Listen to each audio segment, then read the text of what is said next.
Hi, so my name is Daniel Bulirello Wondrich, and I'm speaking for my group, which is me, Ulises Silva, and Stephanie Lewis, and both of them are busy with life, so I'll present. Our topic is public relations in government, and in this presentation we'll be talking about what role does it play, what separates government PR from other types of PR, what important concepts there are to know, and then and their definitions, and then we'll look at a case study, which is the U.S.'s support to Ukraine, and also how Ukraine and Russia are using propaganda. To start out, we're going to look at how public relations are practiced within our government and governments in general. So they're used to establish communication between the government and the governed. It is used to analyze public opinion of the actions of officials. It is used to create a favorable image of the governmental body it's representing. It manages damage control over the decision of legislators and also just over mess ups in general. Like, let's say a governor cheated on his wife. Like, someone's got to defuse the situation and regain that trust in the government and repair that image. So Also, finally, lobbying is something else we're going to talk about, and that's a big part of uh, public relations in government. So, what makes it different? Your audience is changing frequently. So, unlike a company like Mars Candy, let's say, who they produce M&Ms, like the audience for M&Ms is going to remain pretty much the same throughout the years. Your consumer base is going to be the same type of people. Uh, so that is not the same for government PR. You can be conversing with people who hate your decisions or your politics. You can be dealing with people who love your politics at the same time. Your audience can be all different people from all walks of life that are, you're governing. Also, you can go from talking to billionaires to the poor. You can go from talking to massive corporations to talking to environmental NGOs. So your audience is changing constantly compared to other areas. There's a higher risk in government PR than in other areas.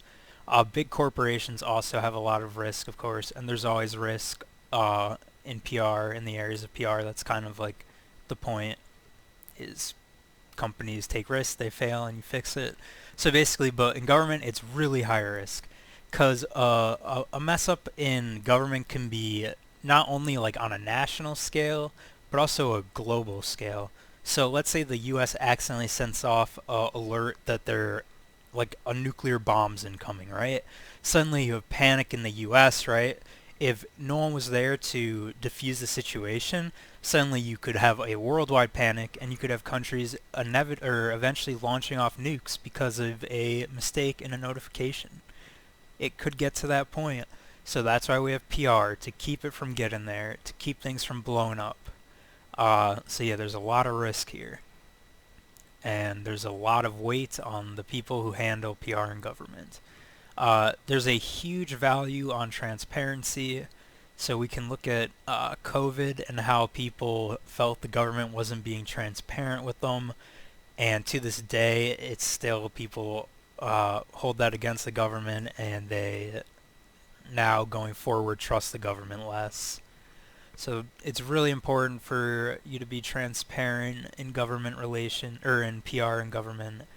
It has a huge variety of functions, which we kind of talked about in terms of the audience, but also you're working with lobbying too, which we'll talk about in the next slide. So you're just doing a lot more than in other areas because you're just working with so many different people and you're trying to accomplish so many different things. Um, so three important terms are just what government relations are, what lobbying is, and what propaganda is. And on the side here, just here's some Nazi Germany propaganda. I don't really get it, but. Here is Uncle Sam. like kind of a very classic one here. I want you for the U.S. Army. It's a classic example of American propaganda. And here's kind of a old painting of lobbying, and it's been around forever, basically. It's kind of what this is showing. So government relations. This is the process of influencing public policy at all levels of governance, local, regional, national, and even global. Government relations aim to persuade government officials to change or maintain policy to more effectively fit the needs of a particular group. And as we're going to talk about and have talked about, this encompasses things such as lobbying, propaganda, social media use, which is just the typical stuff, and even global communications. So what is lobbying? The exact legal definition depends on the state. People love to flirt around with pushing the limits of what they can get away with when it comes to lobbying. But a general definition is lobbying is an attempt to influence government action through either written or oral communication. This definition's kind of, I don't think it's the best, because a lot of the times the controversy comes from the use of money when it comes to lobbying. So you're not allowed to directly give a politician $1 billion or something to get a law passed. Like you can't say, I don't like abortion, I'm going to give you $1 billion, vote against it. But you can still use money to achieve outcomes, like by indirectly funding things and stuff like that. And we can see on the right here, these are some of the biggest lobbyist groups in 2019, or just companies that are lobbying. And it's very controversial, and probably why we've all heard of it before. So propaganda is another type of PR. And basically it's the spreading of ideas, information, or rumors with the purpose of helping or injuring an institution, cause, or person. It is ideas, facts, or allegations spread deliberately to further one's cause or to damage an opposing cause. So basically all countries use propaganda, and is it good or bad? A lot of people think it's bad, and a lot of times it is bad because you're not usually being honest. But I think sometimes the outcomes of propaganda can be good. So, like I said, it's always being used, and I don't think it's always bad. And even on the right, here's an example. It's trying to get people to join the army. But like obviously, the equipment's not that shiny, the skies aren't that bright and nice, and the people aren't that happy at war. So here's a case study, and we're going to look at U.S. aid to Ukraine, which I think shows PR and government in general well, and also propaganda in the way Ukraine is using it and the way Russia is using it. And basically, so it's just some history. Russia invaded Ukraine on February 24th last year.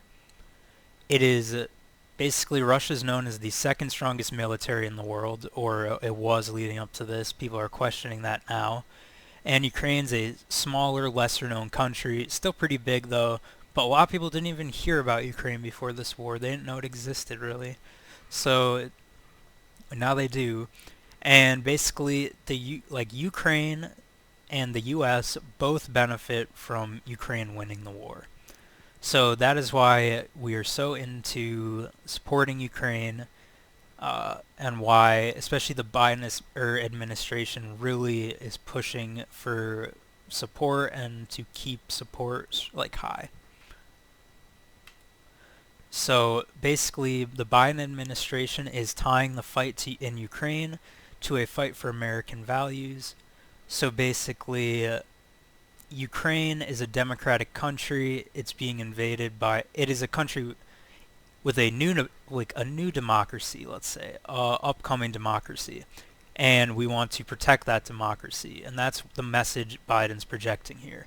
We want to protect Ukraine's democracy, and we want to beat back Russia, who is trying to get rid of those American values. Basically, kind of tying back to that same Cold War sort of vibe, honestly. And basically, we have a worldwide PR effort to keep favor of the not only governments of the countries within the NATO alliance, which is the giant Western military alliance that encompasses most of like the European countries we think of off the top of our heads, um, but also the support of the people within those countries. So, yeah, we got a worldwide effort going, and in within America, it's also used to get people to accept the risks of the war in terms of economic risks, and also Russia loves like threatening nukes, so we gotta like say no, that's not really gonna happen. And also, it's yeah, like we kind of talked about before, it's building global support. And also, it's a really good study of propaganda, and you can see the good ways propaganda is used and the bad ways it's used. So we're going to look at a bad case of propaganda here, or propaganda that is serving a negative purpose, in my opinion. And I'll just play this video. It's about 2 minutes long.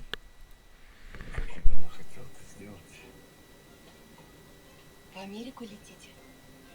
Да, переезжаем. Америка самая свободная страна. Страна возможностей. А вы с мужем летите? Да, мы вместе. Он сейчас подойдет. А вот и мой муж. Знакомьтесь. Эмили.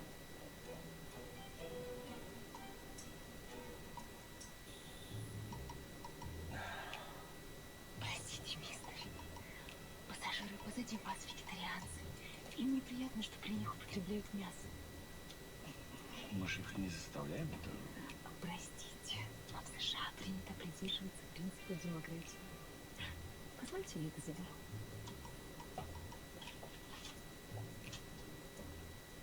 Ай, тут очередь в туалет. What do you want? В очередь, говорю, встань в туалет. I want to go to the toilet.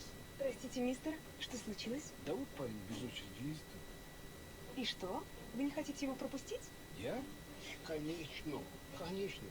Его надо пропустить. Мы подождем. Его народ долгие годы терпел притеснение белых. Мы перед всеми афроамериканцами в долгу. Простите нас, сэр. Прошу вас.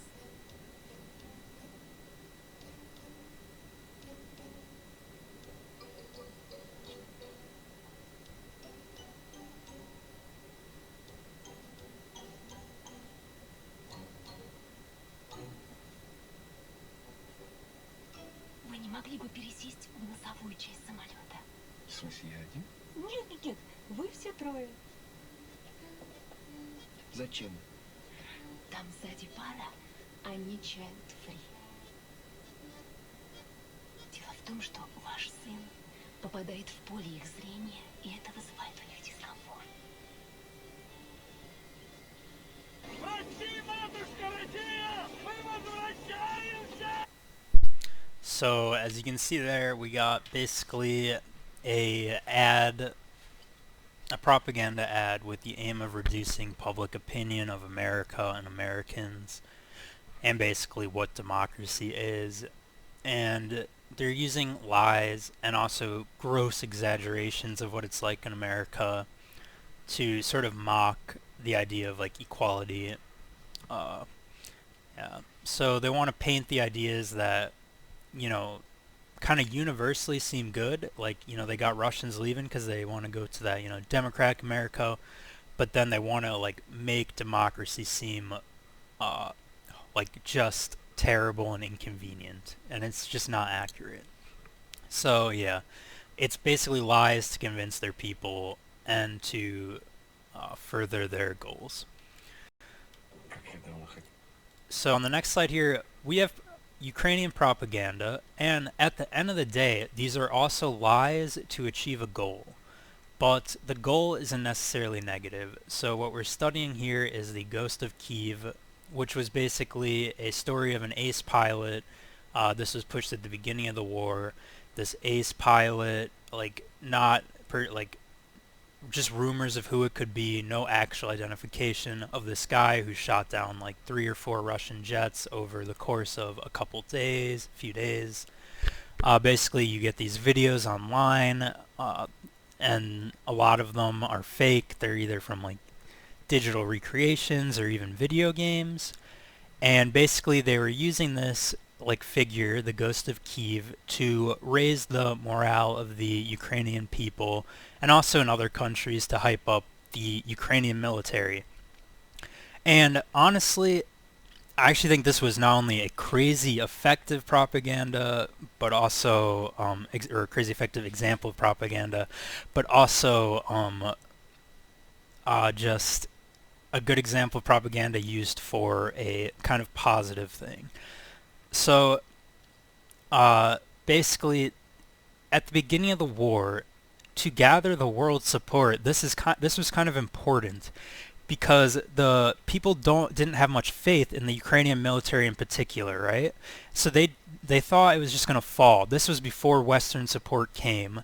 So basically they used this propaganda to show that to kind of create this image of the competent Ukrainian military. Like the Ukrainian military that people didn't really think cared, that they didn't really even know like had power, that like this is a military of like with folk figures popping up, this is a military that wants to win. So this kind of in some ways almost was like a piece of propaganda that started as like a root sort of for all the support that's come after. So it was really effective in Ukraine, extremely effective in Ukraine, but also across the world. And it's being used to support or to raise morale of people who already were supporting a war effort. So here's the problem with propaganda is this could have just been bad, right? So in my opinion, because let's say 80% of the people in Ukraine want to fight back against Russia, even though the numbers they report I think are even higher, like, which could also be lies, but I think it's pretty high still. So you're basically doing it to hype up people who are already supporting, they want to believe in their fight, and this was at the beginning of the war, we're this far in, it was effective, and they were correct to fight, because they could, and they can. So I think it was a good use of propaganda, it had good effects, but as you can see, at the end of the day, it is not that different from Russia. It is a lie to advance a cause. So you can see easily how propaganda can be both good and bad and be very similar at the same time. So yeah, I just wanted to show that case study, and thank you very much for listening. And I appreciate any comments or questions down below. Thank you very much.